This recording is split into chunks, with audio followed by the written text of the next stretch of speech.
नमस्कार दोस्तों, स्वागत है आपका हमारे YouTube चैनल डेली न्यूज़ पर।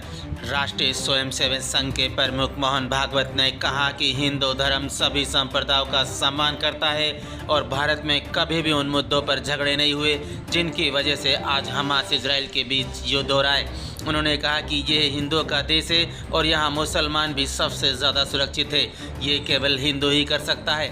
मोहन भागवत छत्रपति शिवाजी महाराज के राज्याभिषेक के 350 वर्ष पूरे होने के अवसर पर एक स्कूल में आयोजित कार्यक्रम को संबोधित कर रहे थे।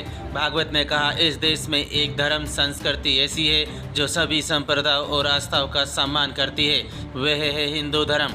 ये हिंदू का देश है। इसका मतलब ये नहीं कि हम अन्य सभी को अस्वीकार करते हैं। यहाँ जब आप हिंदू कहते हैं तभी यह बताने की ज़रूरत नहीं होती कि मुसलमानों को भी सुरक्षा दी गई है। केवल हिंदू ही ऐसा करते हैं, केवल भारत ही ऐसा करता है, दूसरे देशों में ऐसा नहीं होता।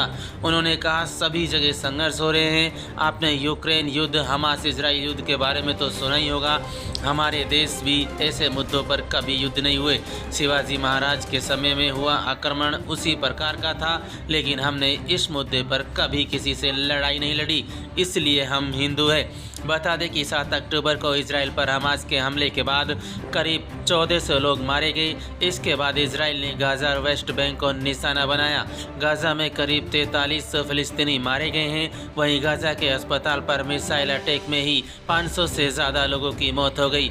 गाज़ा में इजराइल की तरफ से सप्लाई रोके जाने के बाद लोग भूख और प्यास से मर रहे हैं। अस्पताल और स्कूल ठप हो गए हैं। अब लेबनान का आतंकी संगठन हिजबुल्लाह भी हमास के साथ आ गया है। ऐसे में इजराइल और हमास के बीच लंबे संघर्ष का खतरा बना हुआ है।